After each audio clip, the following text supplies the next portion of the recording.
We're live. Hey everybody, welcome into the Flippin' Hippos YouTube channel. Today is what I'm referring to as a Friday hangout. So we're here live at 4 p.m. If you're watching the replay, also thank you for watching that. I'm Star. If you're new to the channel, please consider subscribing and helping us feed all of our hungry hippos. And hit the thumbs up while you're watching. It does help the channel. And if you're not a member of our Facebook group, I highly recommend it. It's a very positive atmosphere. I've been getting a lot of messages recently from folks complaining about how, I guess, toxic and mean people are in other Facebook groups. I can assure you everyone is really nice in my group. By design. Our number one rule is don't be a turd. So join us over there. And I'm going to go ahead and riff at you for a minute while we wait for some people to come in. Like I do every week, I just kind of do some housekeeping and a little bit of talking before we get into the big time topic of the show so that everyone can catch all the important bits. If you're here, go ahead and say hi and make sure you comment at least once during the show. I do pull a winner for a free month of List Perfectly at the end of the show. You can be someone who's never used it ever before, and you get one whole free month to try it. You can be a current user of List Perfectly, and you can still win the free month. And then you can either upgrade for a month or just not pay your bill for a month and still use it. So everyone is eligible to win, but you have to comment because the StreamYard giveaway tool pulls my winners from the comment section. Jennifer, welcome in. I'm glad to see you. I'm going to see... Leslie says I love List Perfectly. Who doesn't?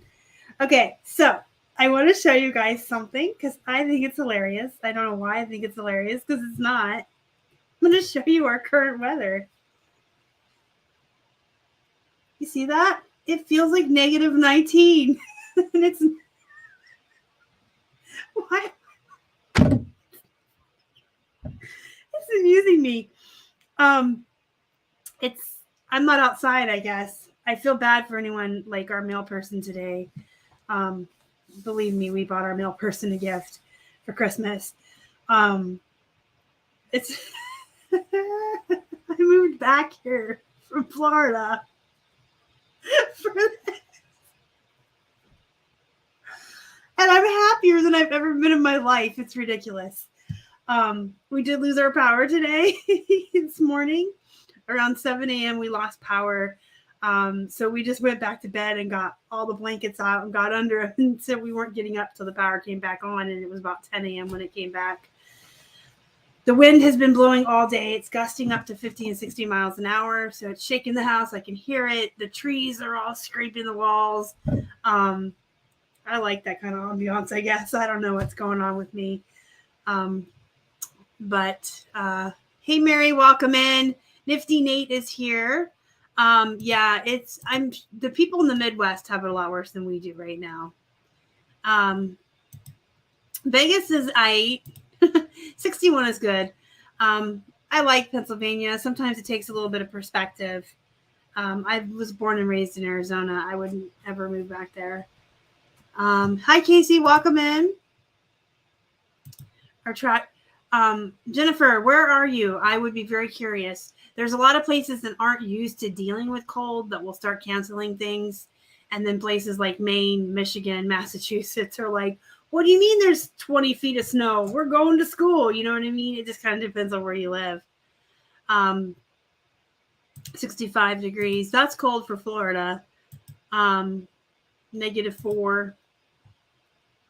Someone from Illinois, Letitia, welcome in. So yeah, we're all experiencing a cold front. So be safe, guys. If you live in one of the places that's really being impacted, don't go outside unless you have to. Be safe. Be careful. I know we all want to do stuff for Christmas. Just make sure that you're doing it safely. Our winter advisory for the ice and the wind and the wind chill and all that is supposed to be done by tomorrow afternoon. So Sunday afternoon when we leave to go to Keith's grandparents, we should be okay. But everyone, please be safe. I want to see you guys all back next week and next year, right? I have something special here. I wanted to do today, but I don't know if the person I told I was going to do it is in the chat. Someone asked me in a comment on my bullet journal video I put out. I'm going to pull it up while I talk to you because I'm so good at multitasking. Can you tell? They asked if I would share with you how I keep track of my Fly Lady zones, and I didn't want to make a whole video on it. So I said I would just show them in today's live show. Sherry Cook, that was who it was. I don't know if she's here. She'll watch the replay. Yeah, she's here. Sherry, hi. Welcome in. I get so excited. Michigan for Christmas. Washington State, they're just not prepared for ice and sleet. Yeah, so there's a lot of states. I remember, I think it was like 2 or 3 years ago watching on the news when it snowed in North Carolina, like the highways were all shut down for hours or days or something. I remember seeing it on the news because they're not used to it. But when you get a huge heat wave up in the north, well, we don't know what the heck to do. It just depends on what you're used to. Because things happen out of the norm often. But Sherry, I'm going to do this real quick. And then you guys, we're going to talk about inventory. All right. So if you haven't heard me talk about Fly Lady yet, I have been following her for roughly 19 years. My oldest son is 21 and my youngest is 18. And I started following her somewhere in between, maybe even when I was pregnant with the younger one. I've been following her for so many years. She has an app now. She actually has an app to help you keep track of your zones and stuff. When I started following her, it was email only. Like, I don't even think she had a website. But anyway, the gist is the Fly Lady helps you tackle all the clutter in your house and stay organized. She gives you tips and tools on how to break your house up into what she calls zones and then get organized. And she has you declutter your home first, 10 minutes, 15 minutes at a time. And then you clean for 10 or 15 minutes a day in these zones. And then your house is always clean. You never have to spring clean. You never have to deep clean. You never have to spend a whole day on the weekend cleaning because you're cleaning for 10 and 15 minute spurts here, every day through the week. You can take the weekends off. And then if anybody ever stops over unexpectedly, you're never left with that, oh my God, my house is a mess feeling anymore, because your house is always going to stay clean on her system. Of course, sometimes you're going to backslide. Sometimes things do happen and people show up unexpectedly and there is a mess. But for the most part, if you follow her system, she keeps you organized. She keeps you cleaning on such a consistent schedule that you don't even feel like you're doing it anymore. It becomes a habit. And she does a lot of stuff with routines and habits, which clearly that's why I love her. And she's really big on self-care and taking time to do things for yourself as well. And she incorporates all of that. She has every month, she has everybody create a new habit. You guys know how I'm always talking about it takes 30 days to create a habit. So every month she has a new habit we all create together. And it can be anything from making your bed every morning to drinking more water or going for a walk or being active. I really like her. Like I said, I've been following her for years. She has something she calls the control journal, which is where you keep track of what you clean and your routines and your menus. And so actually, in reality, the bullet journal that I always talk about that I keep and show you guys is actually a cross between a traditional bullet journal and the Fly Lady's control journal. And I've kind of mashed the two and made it mine. And I've been doing that for like 18 years. And so, I'm sorry, guys, my eye itches. There's like a hair in it. You can actually just use her app because now we're all fancy in the 20s. She has an app, or you can still do the control journal or keep track of it in a bullet journal or a planner. But I basically follow her system. This is my journal from 21 because in 2022, the planner I was using, I think I've showed you guys, you're like, oh my God, Star, you talk about your bullet journal all the time. Anyway, the one I had in 22 was the one that was already set up with weeks and stuff. I didn't have a lot of room in there to add stuff like in a blank journal. So I was using my my zones from 21. Anyway, she has you write down on paper morning routine, afternoon routine, and evening routine if you follow her. And then you can do daily routines. And you want to write in pencil, and that's because things change. You may decide that your grocery shopping day is Wednesdays and then change it. But what we really wanted to see was how I keep track of the zones. So the Fly Ladies has 5 zones, and you are in 1 zone a week.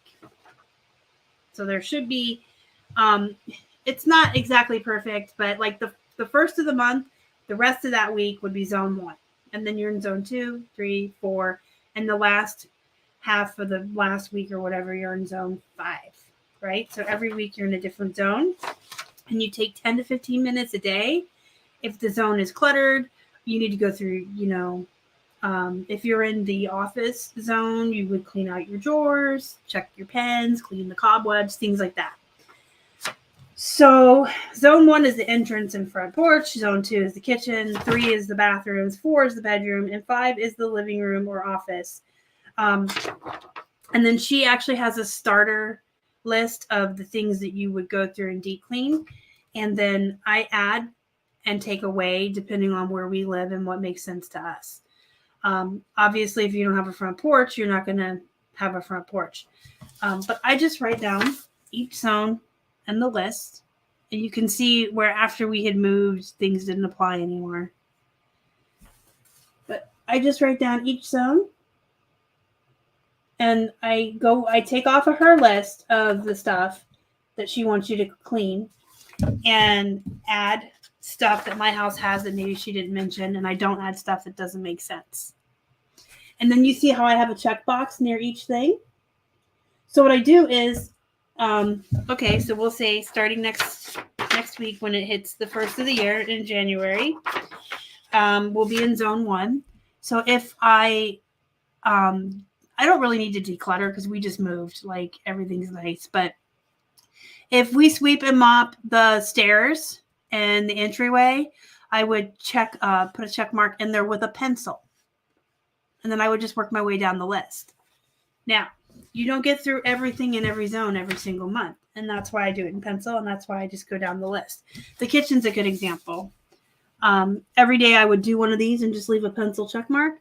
And then say like I only got halfway through the list. Next month, I would then come back and start in where I'd left off. And then when I reach the end of the list, I erase all the pencil marks and go back to the beginning. So sometimes you're only going to be cleaning your fridge every, other month. And this is a deep clean. I mean, you should be cleaning your fridge out and taking out bad food, but I'm talking taking everything out and cleaning it. So that's it. I just write down the zones and put check marks and work my way through. Some zones have less to do, and you're just going to keep repeating it every month, and some have a lot. So that is that. Christmas cards. By the way, thank you, Cheryl. I meant to put this on Instagram, and I totally forgot. My friend Cheryl, guys, that I used to go thrifting with in Florida, sent me a Christmas card. Thank you so much, Cheryl. All right, I'm getting organized, I promise. I have a list that I want to talk about, okay? We're going to get into the inventory part of the show. So, should you have a death pile? The answer is yes. The answer is absolutely yes. Doesn't have to be Mount Clothing more, Mount Washmore, Mount Rushmore. It doesn't have to be huge. But you should have a stockpile. You should definitely have some nuts squirreled away, so to speak. I used to not think so. I used to think so, and then I didn't think so. So let's have story time. If you've heard this story before, I apologize, but there's going to be people who haven't heard the story, and I'll try to make it brief and succinct. So when Keith and I first started reselling, we were self-taught, and we would just go to the Ben's and 99-cent days, and we bought everything. We didn't know the first thing about clothes or fashion or brands. We're both nerds and we don't care what we wear. Literally, we give no poops. If jeans fit, I wear them, and we wear t-shirts. So we just bought everything and taught ourselves as we went. And as we learned, we had just kept buying more and more. And we had these huge, huge death piles. Hey, speaking of the devil, Cheryl's here. I just showed your card. I meant to thank you on Instagram, and I saw your text late last night, and then we lost the power this morning. So it's just been crazy. But thank you so much for this. And I did get my little friends. Cheryl sent me some little friends. I actually bought these in North Carolina at FlipCon and didn't want to put them in my suitcase. So Cheryl took them home with her. We lived next to each other in Florida, and she kept forgetting to give me my new trash pandas. They're so cute. They're up here in the menagerie on my desk with the other animals. Okay, so Keith and I got to the point where we had this huge death pile way back when, and it was just overwhelming. We had too much, and then I started to think, this is stupid. We have too much stuff. We need to stop sourcing. So then I didn't believe in death piles, and we said we were not going to thrift anymore until every single item in our thrift pile, our death pile, was listed. It took us a couple months. We got through it. We were so proud. We were so happy with ourselves. We're like, look at us, no death pile. We're going to be so organized. And then guess what happened? Shut down. 2020 happened, and all the thrift stores were closed, and we had no death pile. And so we got really creative. We did a lot of remotes that year because there were still places that were willing to send us pallets of remotes. We bought out a lot of resellers who were going out of business. I bought a lot of wholesale plush. So we got really creative, and I did a lot of thread-up boxes that year. We found ways to get inventory, but we learned our lesson. You should never not have anything. How big your death pile is going to depend on you. So how big should it be? Everybody should have a profit room, a money pile, a stockpile, because you never know what's going to happen in life. You could live in a place that has perfect weather, and you're never going to run the risk of, I can't get out to source. But COVID didn't care about that, did it? It shut down all the thrift stores. So everyone should have something there for a just in case you can't get out and go thrifting, just in case life happens. Let's say you have a week that's just super busy, and maybe somebody in your family gets sick, or you go to the doctor, or you break your foot, or you get in a car accident and it takes a week for the rental and all this other stuff. There are so many things that can happen in life that can keep you from going out and thrifting.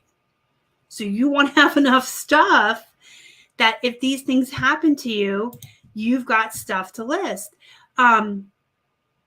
Leslie, you guys have too much stuff or you don't have enough? Because I know you go to the bins, which is a good place to stockpile. We're going to talk about that at the end. But there's just, I can sit here for an hour and give you so many what ifs and scenarios, but there are so many things that can happen that are out of your control that can keep you from being able to go out and thrift for a while, a week, 2 weeks, a month. So you need to make sure that you have some stuff. You don't need to have an entire garage full of inventory or a storage unit. You can, if you can afford it and you have enough capital that you can build that up, but make sure that you're listing too. So how big should your pile be? Well, it depends on a lot of factors. One, how much storage space do you have? If you live in a small apartment and you're renting a storage unit, you maybe only want to fill up a little bit because you got to have room for the listed inventory. If you have an entire basement or attic or garage, whatever. Yes, Cheryl brings back stuff all the time. Yeah, you should have some. The no death pile thing. I know that Katie and Vicky right before shutdown too. If you guys remember that, Vicky was always list everything she thrifted. And then after COVID, she was like, nope, I'm going to have a death pile now. Always have something. So how big yours should be, you clearly have to figure out how much storage you have. You don't want your business overrunning your house. You don't want it to that you can't even go watch a movie at night without sitting on something that's your inventory, right? You want to have a space for it. You want to be organized. you also need to figure out, how much do you list? If it's just you in the business and you only list 5 things a day, you probably don't need 2,000 items in your stockpile. But if you've got a partner or you work with someone like Leslie and her daughter, you guys remember, I'm having a total brain fart. Okay, so there are many other mother-daughter teams I know of. There's a lot of couples that work together. If there's 2 of you and you list 40 items a day, then you probably need a little bit more. I have some math broken down here. So if you plan to grow, you should also have more. We're going to get to the math in a second. I want to go down my list so I don't forget any of my points I wanted to make. So your death pile should be as big as you have room for, but that you can still list. So you want to have extra, but you want to be listing enough. So if you have employees that list for you, your pile should probably be bigger than someone who works alone or someone who's part-time. Me and Keith have a pretty large one for 2 reasons. One, there's 2 of us. And when it's not the last 2 weeks of the year, when all we're doing is grinding out our guides for 23 and going through, we do a physical inventory and go through our bins at the end of every year. So the last month is just guides and inventory, and it's nuts. And we're not listing a lot. We're doing 10 a piece a day. But when we're done with the bins and we're done with the guides, Keith will go up to 40 or 50 a day, and I'll be doing 10 because I have all this social media and other parts of the job that I do. So we have a pretty big one. For that reason, we list a lot. There's 2 of us, but 2, we actually do live in a place that we could have an entire winter where we can't really source that much. It could, we go out Wednesdays and Sundays for sourcing, and it could just happen because it's our luck that every single Wednesday and Sunday through January and February, it's snowing, the roads are iced over, the conditions just aren't good. And we could luck out and have, only happen once a month and still be able to get out, but we don't know. We have to prepare. We live in a place where it is actually feasible that for January and February, our thrifting may be 0 or very, very little that we can get out. So we did this, when we started reselling in 2017, all the way through when we moved to Florida. Now that we're back, we're starting it up again because we came back in the fall. We would spend the end of the summer going to all the church sales and yard sales that we could in the end of the summer and just offering to buy out all the leftovers or just buy all of everything, doing the stuff-a bags. And then we would spend all fall going to the 99-cent days and just stocking up because it's very feasible where we live that we are going to have a couple of months that we can't get out. Because Wednesdays here, the Salvation Army has 3 colors on sale. 2 of them will be half off and 1 will be 99 cents. And then Sundays is 99-cent day at our Goodwill. So that's when we go out to stock up. Plenty extra on my money pile, says Miss Tempting Treasure. List very diligently every day. Next goal, since I have a good sized pile, is to be more particular with thrifting. Yes. That's a good mindset to have. So we have a pretty big death pile. How big yours is? Again, how much do you list? How much room do you have? And where do you live? If you live in Florida, you probably only really want to maybe extra stock up before hurricane season. But if you live above the Mason-Dixon in the northern states or in the Midwest where it can be icy and snowy in the winter, you probably want to make sure you have a lot going into January and February. If you live somewhere that's extremely hot and being out in the heat affects you, the heat actually makes me physically ill, and I have friends that are the same way, then stock up, in the spring and go out less in the summer. So it depends on you, where you live, planning ahead. Let's say you actually know you're going to have a surgery or somebody in your family is going to need help because they had surgery, like we just recently helped Keith's grandparents. You can stock up for that as well. So it always comes back to being organized, having a bullet journal, having routines, planning ahead, knowing what's coming. But clearly somewhere like Pennsylvania, Minnesota, Massachusetts, Maine, Illinois, Indiana, we're all going to stock up more for the winter than California or Florida or North Carolina or Georgia. You see what I'm saying? Salvation Army, I'm pretty sure nationwide is half off day on Wednesday. Pittsburgh is just weird. Everyone I know says it's half off where they live, but it's like the entire store is half off. Here, it's not the entire store. They have like 5 colors that they rotate, just like Goodwill does. And then 2 will be half off and 1 will be 99 cents. So that's why. Good question. Okay, so this little bit of math I have here, I think you should have probably at least a month worth of listings saved up, maybe 2 months. 1 to 2 months should be like a basic, this is my emergency pile, stockpile. Even us, like going into winter, 2-3 months. So then just think about how much you list a day. So let's say you are someone who lists 5 pieces a day and you don't work on the weekends. So you do 100 a month, right? So you should have 100 to 200 extra pieces or items on hand. If you list 10 a day and you work 6 days a week, then you're going to need 240 to 480 on hand to have that 1 to 2 month stockpile. So I didn't do the math on me and Keith. I should. Once we get to where we're listing like we want to be, we are going to need a lot. So Keith will list 40 to 50 a day, depending on the day. So we're going to average him out to 40 and say with my 10, that's 250 a week. So we need like 2,000 pieces on hand to get through winter. And we're getting there. We also have the room. So we have the storage and we have the good processes in place. I don't know if you guys watched my video this week. It came out about how much we actually work and how we work. And I talked about how having really good processes in place and a routine actually helps a lot with productivity, doing more work in less time, and not being stressed out. If you didn't see that video, I'll link it at the end, but I really can't. This is a live show. Just make sure you catch it if you haven't.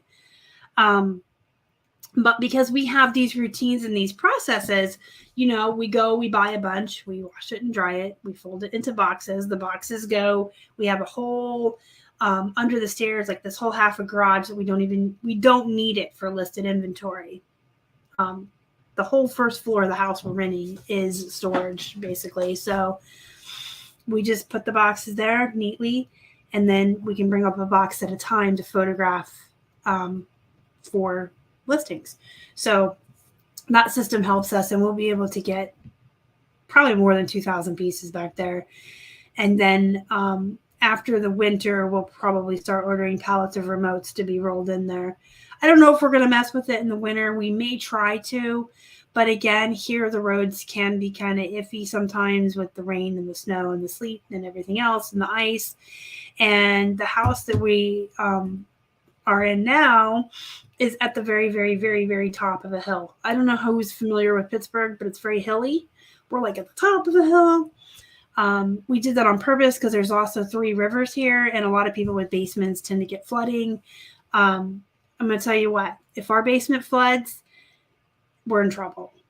If our basement floods, how high up we are, the rest of the town is flooded out, right? So, make sure you have the room.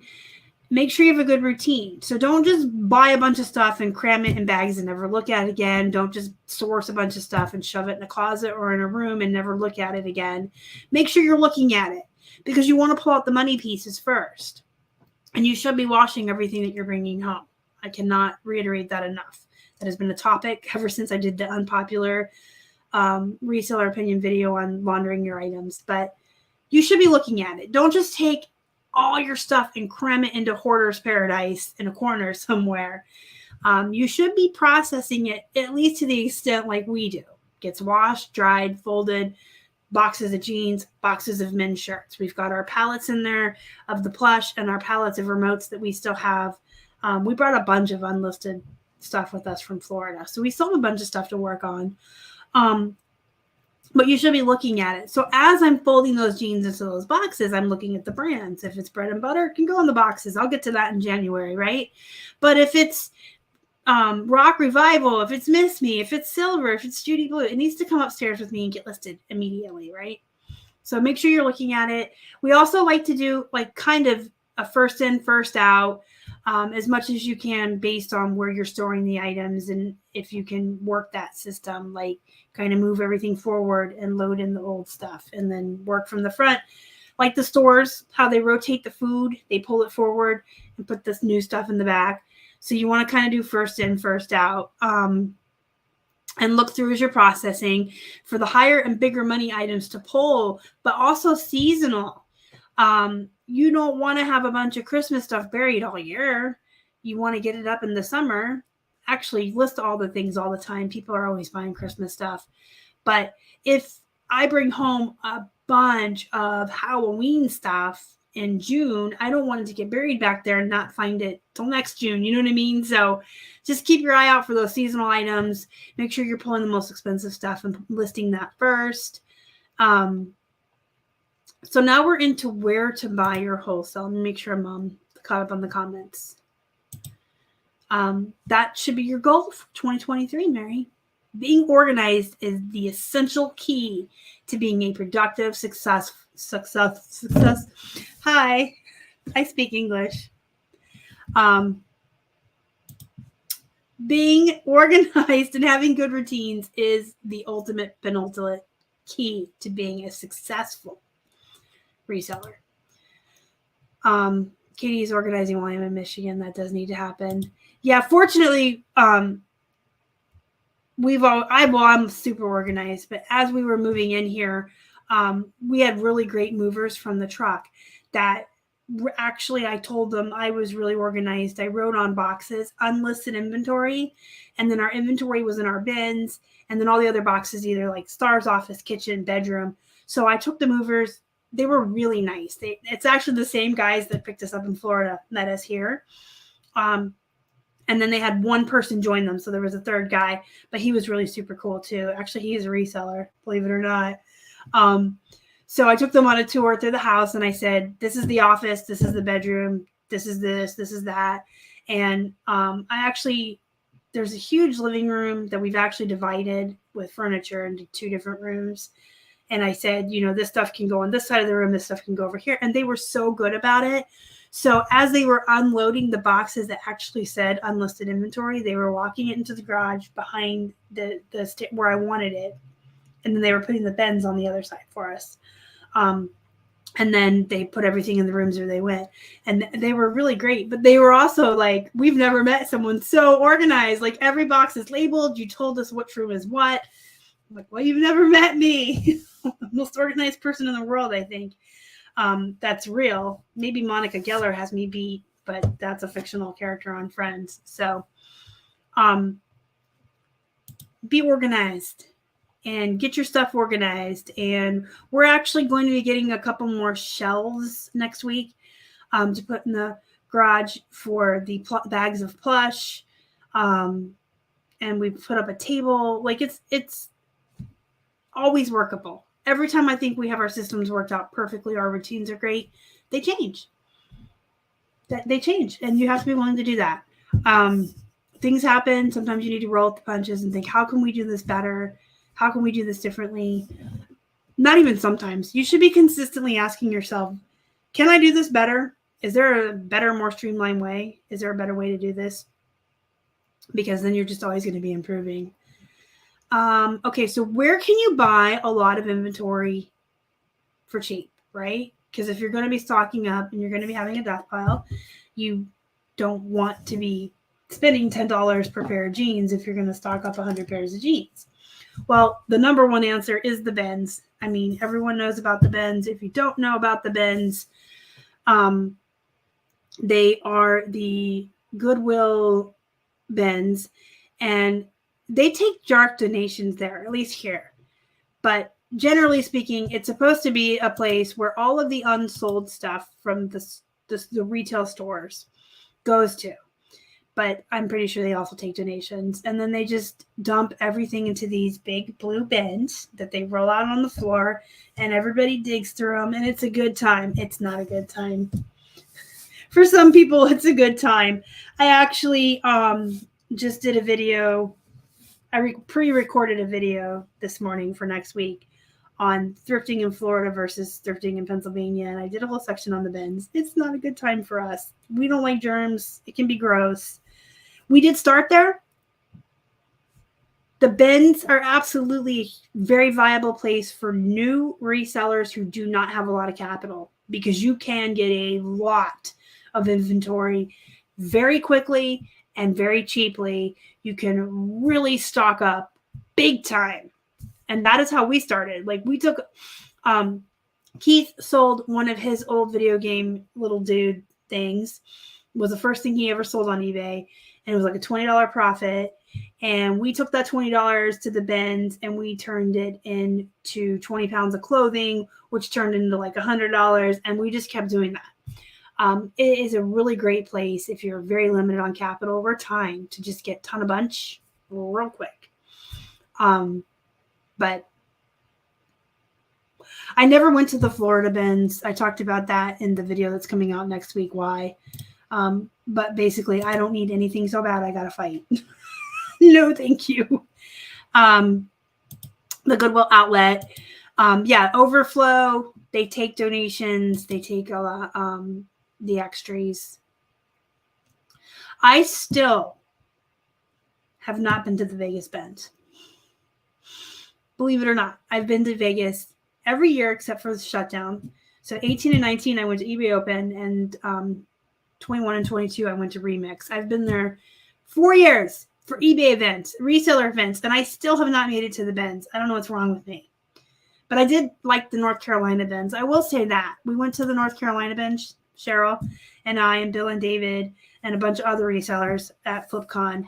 They were very clean. They were very organized. No one was elbowing or shoving or biting or hitting. And it was very clean and nice. The bins here aren't too bad. They're gross. But people aren't like trying to punch you in the face over a shoe. But I also know that when we used to go to the bins, it is literally how we built up our business. When we used to go, we would wait until there was a big sporting event, which is all the time here, because this town is nothing but sports teams and people who love sports. So we would wait until there was a big event and everybody would be downtown at one of the many sporting coliseums. Is that what you call them? I don't know. I'm not a sports person. I'm into the sports. But they'd be down at the place where the sports happen. The arena, the field, I don't know.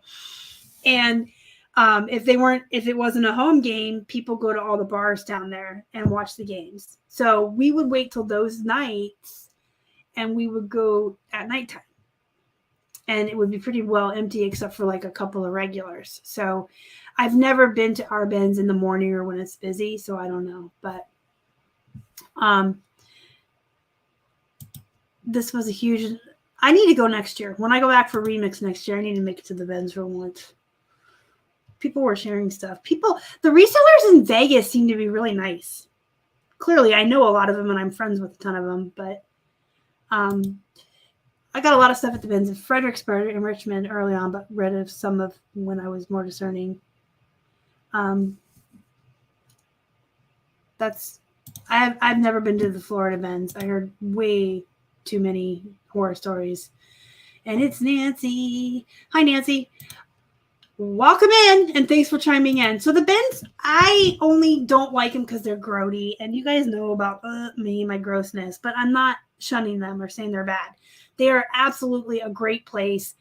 If you need a whole bunch of inventory really quick, or if you need, to spend less capital, or you don't have a lot of capital, they're a great place. Hey, Donut Wrong, welcome in.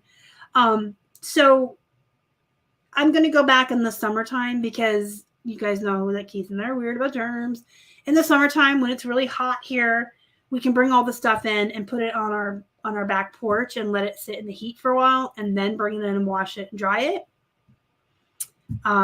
But right now it's really cold and stuff is sitting in our trunk waiting to be washed and dried. in from the thrifts. And the cold doesn't kill things the way heat does.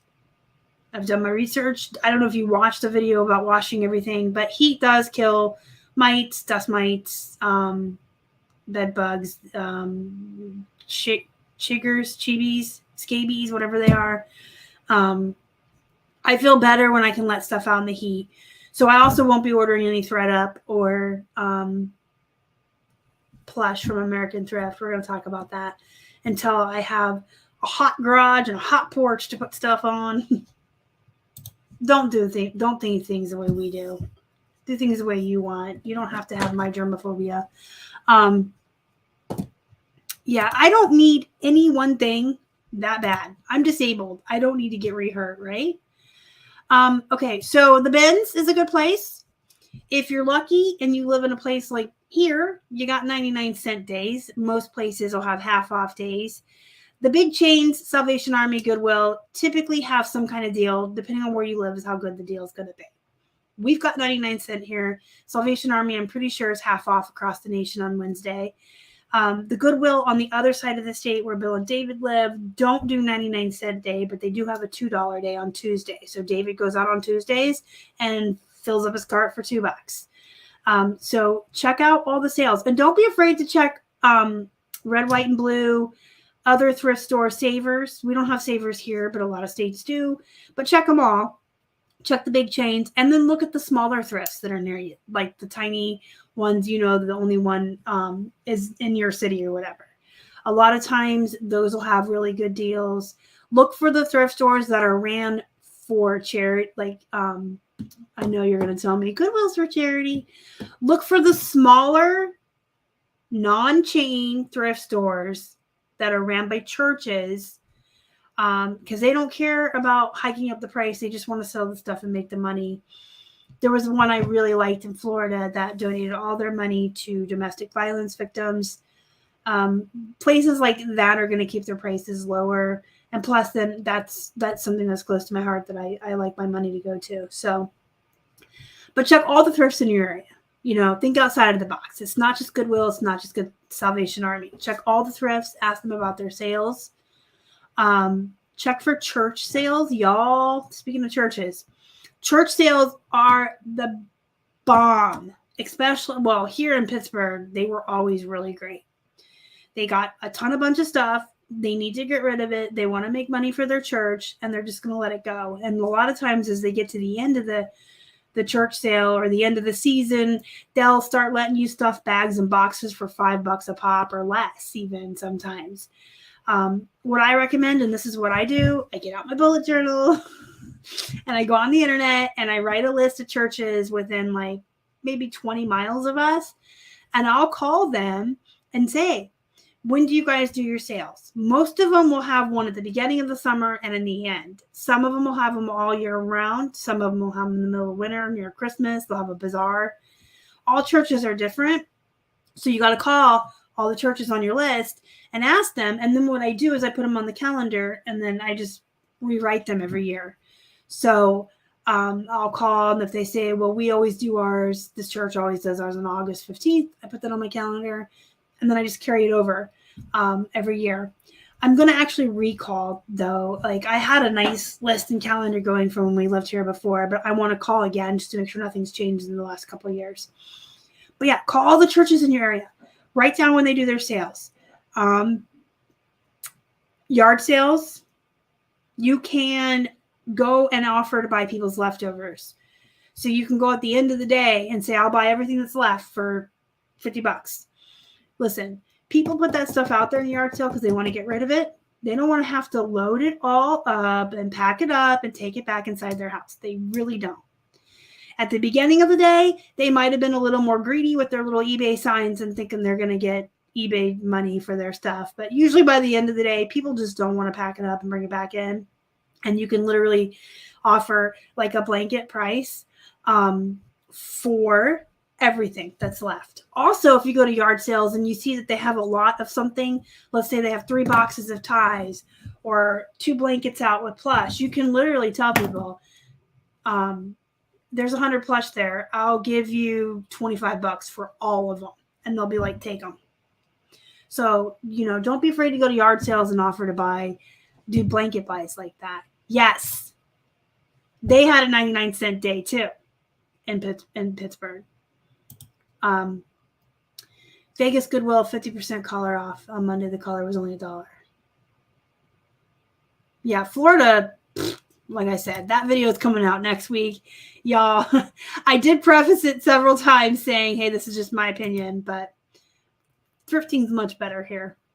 Okay, so, and then Facebook Marketplace. So sometimes people in Facebook Marketplace are selling whole bunches of stuff all at once, and so you can get a bunch of crap stuff. I say crap. Get a bunch of crap. Hey, listen, we all sell crap for a living. That's how we make our money. One man's treasure, right? So you can also do wholesale, and there's a plethora of resources online. You just got to do the research and the Googling. You can find tons of places to buy wholesale from. I will tell you, American Thrift is good for Plush. If you have seen me do the Plush unboxings with Robert loves American Thrift. He does unboxings on his channel alone without me all the time. But he buys a lot more than we do. Sorry, my throat's dry. But American Thrift is a really good place. They also sell like micro bales and gaylords of clothing. Then they do Plush. They have a ton of stuff on their website. You can sign up with your phone number, and they'll actually text you. I get texts from them all the time. They text. I was going to show you, but I don't have them saved in my phone as American Thrift, so I'd have to dig. But I get messages from them all the time. Hey, we just dropped a bunch of new bales of Plush. We just dropped this. I wanted to pull it up. Nope, I'm not going to be able to. But yeah, you can sign up to get text messages from them, and then you just go online and buy what you want. So American Thrift is good. ThredUp is good. I know some people have gotten poop boxes from them without a lot of good brands in it. I've always had success. Sometimes better than others. Like there's times where it's like, okay, I'm going to make my money back. I'm a little profit. And then sometimes it's like, oh my God, all these Polo brands. The only problem I've ever had with ThredUp is I can't remember if it's UPS or FedEx. Whoever delivers them was leaving our boxes out in the rain in Florida, and they were just disintegrating. It rained all the time there, every day. And my stuff was always gross, but that's not ThredUp's fault, right? Goodwill Blue Boxes is good. Robert and I have also ordered Plush from them before in the past. There's Goodwill. There's a lot of stuff on there online that I have friends who buy jewelry from them, clothes, so that's an option. You can look online and do your research for wholesalers, liquidators, returns. You can get all kinds of stuff. You just have to be willing to put in the work and do the research. I'm not going to tell you who our sources are because I don't want competition from anyone else from my buyers, but I can tell you it's just a matter of Googling and figuring it out. You can also buy stuff from influencers who sell boxes of stuff. Just make sure you're buying it from someone who's trustworthy and not anyone with a history of scamming people or selling bad stuff. If you're going to buy boxes from people, just make sure that it's someone you know is going to be a good buy. I can tell you, like Megan Mawhinney, she's all right. She's good. She's my friend, but she buys big boxes of like returns and new tags, like high-end luxury brands, and she'll box them up and sell them. And she's very trustworthy and honest. She's not going to send you a bunch of poop brands or anything like that. But yeah, there's a lot of influencers on the YouTubes and the Instagram that do buy a lot of liquidation or returns boxes, and they just have too much, and so they just sell it off in smaller boxes. So you can do that. Yeah, just be wary. Make sure you trust them. I can tell you right now, if I ever want to sell you a box of something, you can trust me. Megan's another one. Going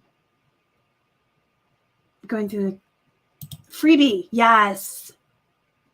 Yes, freebie. Come and take the rest. Just take it off our hands. That's another thing too. You could, instead of going to offer all the off, instead of showing up at the end and offering to buy off all the leftovers of a yard sale, you can go on freebie. That's unfortunate. I'm sorry. I hate when that happens to people. You can go on freebie and you can put out an ad. Like if you have a truck or you have an SUV, if you have a vehicle with a lot of room, you can actually put out an ad that you will make it sound like you're doing them a favor. I will come for free at the end of your yard sale and pick up all your leftovers and dispose of it for you. They think you're coming to help them and just take it away, right? So you can do that. Sourcing solid flippable goods should almost never be a challenge. Exactly. So, okay, so we've got wholesale, we've got American Thrift, ThredUp, Goodwill. Look online for the wholesale liquidations returns. You can buy from other resellers. You can also put out ads, like I said, to buy out yard sales or offer to pick up everything for free, like you're doing a dispose for them without charging them. Okay, but sometimes resellers quit.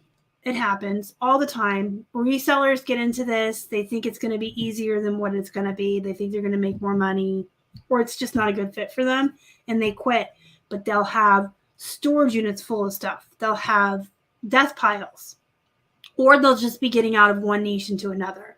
I have bought out so many people's plush when they just decided plush wasn't for them. They'll contact me and say, hey, I don't want these plushies anymore.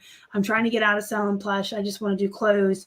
And I'll offer them, 50 cents to $1 a plush, bulk, whatever, and buy them out. So you can put out on your social media, put out the feelers and say, hey, we buy out resellers, and see if anybody's getting out of the jeans business or getting out of the men's shirts business or getting out of the plush business. And they just want it all gone. And you'll just have to work out a deal with them that's fair to them, so they at least make a little bit of profit on their original cost, but it's still low enough that you can still make a profit as well, including shipping and everything. So there is that. Ask around. There's always somebody trying to get, I'm sorry, I should never try to read and talk at the same time. But that's what a live show is, right? Well, it's good to know that you did get your money back. Hey, Laura. So there was one other thing that's not typed here that I thought of while I was talking. Oh, well. But you can do the buying out of other resellers. And then you can also ask at thrifts to buy them out. I know that a lot of people don't like thrift stores to know your reseller, but I found that it works out better if they know. In fact, the girl that works at Goodwill that we used to know really well when we lived in Pittsburgh before still works there. She was excited the day we walked in. She was like, oh my God, you're back. What are you doing here? And I'm like, we're back. She knows what we do, and she helps us find stuff. So you can let them know. But you can go up to the managers and say, hey, if you have a plethora of men's ties in the back, I'll buy them all off of you for $1 a piece. And sometimes you can work stuff out with managers. Maybe not so much like the big ones like Goodwill and Salvation Army, because they have all these rules in place and stuff. But like the smaller thrift stores, if they have too much stuff in the back, it's never going to get out to the floor.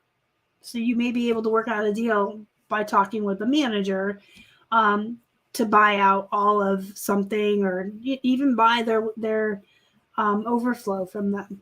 So if that's something that you're willing to do, to approach a manager and talk to them about, that's something you can do as well. Okay, so I know there was one more thing. I was talking and I thought about it, and I should have typed it out earlier today, but clearly I didn't think about it earlier today. It'll come to me. So there's just a plethora of ways you can really stock up. I do absolutely recommend 1 to 2 months worth if you live in a place that's cold, or as hurricanes or any kind of thing that's going to potentially keep you at home. Make sure you stock up ahead of time for that season. Plan ahead if you're going to have surgeries or sick folks you're helping out with. Yeah, sometimes you can buy out estate sales at the end. You can buy, you can put ads out for that as well. So we're going to do our giveaway because it's almost 5. Tomorrow's Christmas Eve. And Sunday is Christmas. So I want to wish everyone a very Merry Christmas and Happy Holidays. And encourage you guys to make sure you take time off to be with family and friends tomorrow. Okay? And Sunday. You ready? Let's see who wins. Let's see who wins. Let's see who wins. Leslie Parrish! Yay! Longtime viewer and friend. I've known you since, look, I still don't know how to.